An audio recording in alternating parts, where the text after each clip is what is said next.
China has said it wants to cut its reliance on coal. It wants to become a global leader in green energy. But its energy is looking blacker than ever right now.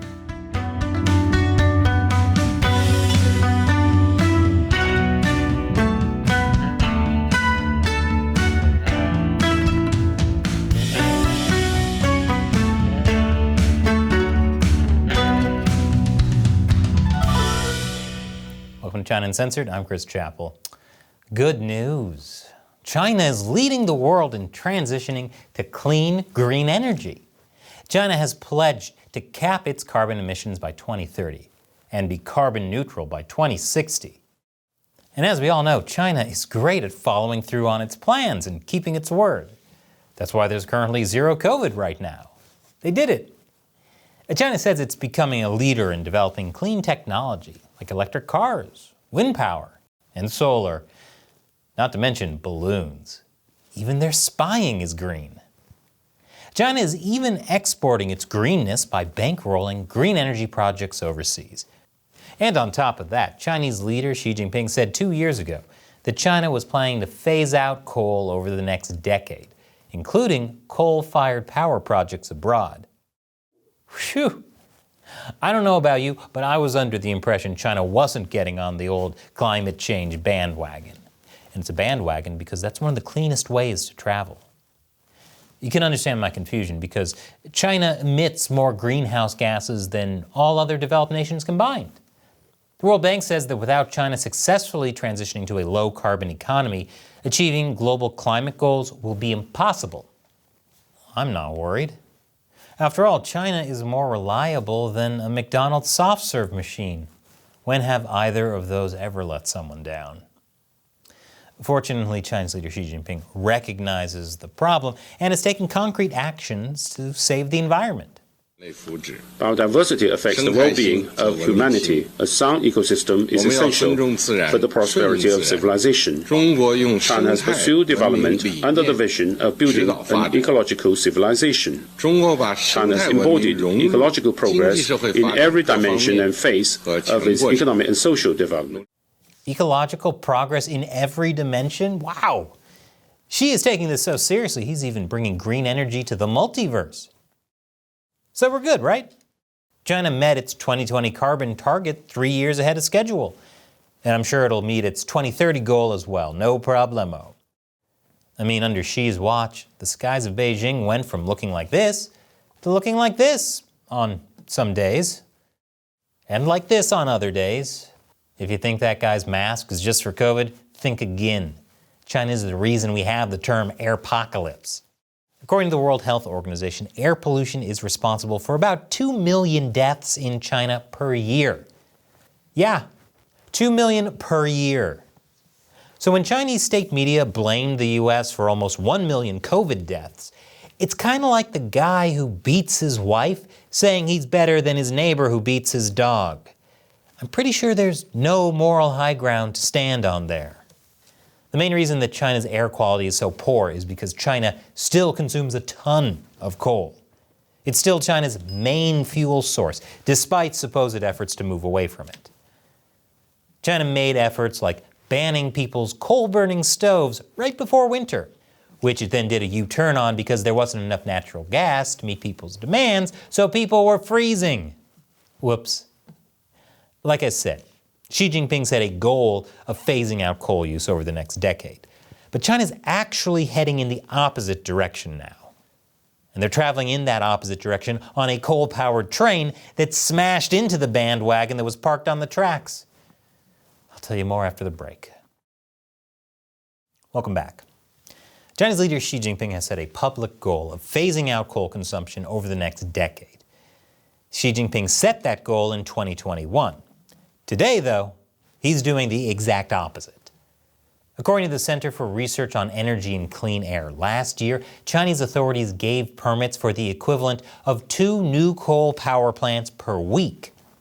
Now, it's not saying that China is actually building 2 plants a week. It's just saying that the government has given permits for 106 gigawatts of coal power, and that's roughly the same as 2 coal power plants being built per week in terms of their output. Is she trying to get China to quit coal the same way parents make their kids quit smoking cigarettes, by making them smoke the whole pack? That might only be the start of it, though. An executive from China's top energy engineering firm said he expects the nation to approve 270 gigawatts worth of new plants through 2025, more than the entire fleet in the U.S. So for comparison, the United States' entire coal-fired power capacity is 231 gigawatts. China is already using over 1,000 gigawatts. I take it back. China isn't making them smoke the whole pack. He's making them smoke the entire cigarette factory. They'll definitely be sick of coal by the end of this. And by sick, I mean at least 2 million deaths per year. Now, a logical question to ask is if China's just building more efficient plants while retiring older ones. Well, according to the study, that's not the case. About 4 gigawatts of coal power was retired in 2022, compared to the 106 gigawatts that was newly permitted. Policies on closing down small and inefficient plants have been revised to keep these plants online instead of as backup or in normal operation after retrofits. So hold on to your masks, LA, because made in China smog is about to get a whole lot worse. Yes, a bunch of smog in Los Angeles is actually from China. Look at how shocking this is to LA residents. She actually is surprised, she just doesn't look it because she's full of Botox. So what's the reason China went into reverse on its coal policy? Well, if you look at what the government says about its plan to dial down coal, you'll see there's a big caveat. In 2021, China's State Council issued this policy recommendation. Based on the country's energy resource endowment, which is rich in coal and poor in oil and gas, insist on building up before breaking down, with the bottom line of ensuring national energy security and economic development. We will strive for time to realize the gradual replacement of new energy and promote low energy consumption. The key phrase here is ensuring national energy security and economic development. The CCP isn't going to go green if it hurts either of those things. Plus, building up before breaking down means that China's not going to switch to renewables till it's got enough to meet peak demand. It's kind of like how bodybuilders bulk up before cutting down for a competition.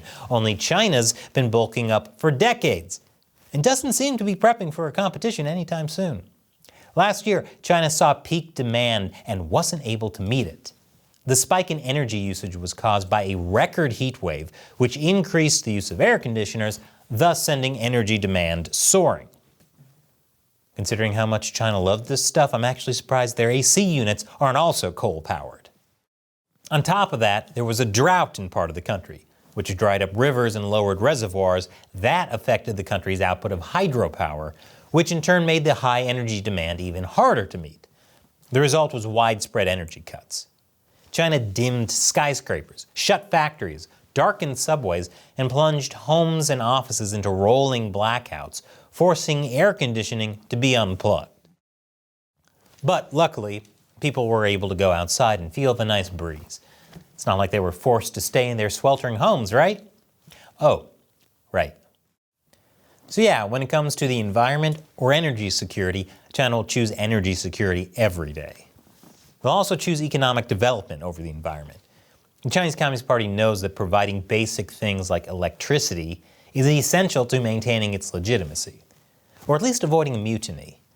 I doubt after its horrific zero-COVID policy, anyone thinks it has any legitimacy left. The government's policy of trying to keep deaths from COVID to zero not only wrecked the economy, but it kept people locked in their homes even when they were starving. Children were taken away from their parents and put into government-run quarantine camps. If you ever need a single fact to show how bad it is in China, just know that the kids put in government-run quarantine camps were actually lucky, because there are much worse camps they could have been put in. People's pets were rounded up and brutally killed while their owners were in quarantine, supposedly to prevent the virus from spreading. I take it back, that's actually a worse single fact to show how bad China is. It's like they heard my first one and thought, challenge accepted. After almost 3 years of that kind of abuse, Chinese citizens have had enough. Not only did they come out to protest, but they actually called for Xi Jinping and the Chinese Communist Party to step down. The party silently dealt with those protesters later. Okay, I get it. There are tons of singular facts to prove how awful China is. Stop one-upping yourself. But the CCP knows that Chinese people are at a breaking point, and that if it can't provide even basic essentials, it could get even uglier. Same with the economy, which the zero-COVID policy also completely wrecked. If people can't find jobs or keep losing their savings, the Chinese Communist Party will also be wrecked. So getting back to what this means for China's coal policy, the CCP needs a stable power source to keep the lights on. It says these new coal power plants are only going to be for when energy uses peaks and the grid can't handle it. But coal-fired power plants can't just be started like a car. It takes several days for them to be ready to produce, and by that time, they might not even be needed. So China's keeping the plants running slowly at 30 to 50% capacity, which allows them to ramp up to full capacity quickly. Which is like keeping your car running in the garage nonstop while you're in it. Brilliant plan, no notes. Remember, China says it's only going to stop increasing carbon emissions by 2030, but it doesn't say what its limit is going to be. This means it may try to ramp up its coal output as much as it can before then, so that when 2030 rolls around, it can stop increasing emissions and it'll look like it's meeting its climate goals. Never mind that its emissions could be off the charts. China is the largest producer and consumer of coal in the world. So in addition to setting records for green energy, it's also setting records of broken promises. The only upside to this is if China keeps spreading smog around the globe, then its spy balloons won't be able to spy anymore. Congrats, China. You played yourself and destroyed the Earth. And remember, China Uncensored is able to keep making videos like this because of viewers like you, who support us on the crowdfunding website Patreon and the social media platform Locals, which is why I answer their questions at the end of each show. Today's question comes from Austin Koffold on Patreon. Do you have a bunker ready to go to on a moment's notice? No, Austin, I don't. And that's because, as I've said before on the show, I already live in a bunker. It's 28 floors below the Empire State Building. The Chinese Communist Party will never find me there. Thanks for your question, Austin. Thank you to everyone else who supports China Uncensored by contributing through the crowdfunding website Patreon, by pledging $1 or more per episode, or by supporting us through Locals. We rely on your support to keep making great episodes. Once again, I'm Chris Chappell. See you next time.